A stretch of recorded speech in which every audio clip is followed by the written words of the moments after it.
ఏంటండి కొంచెం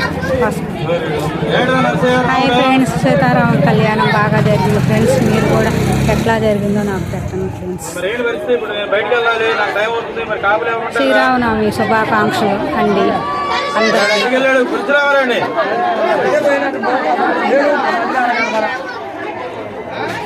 ఇదిగోండి సీతమ్మ వారు, శ్రీరాముడు, లక్ష్మణుడు.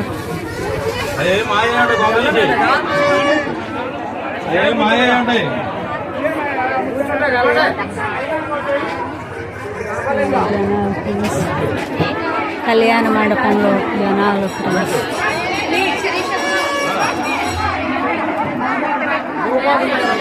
ప్రసాదాలు తీసుకుంటున్నారు.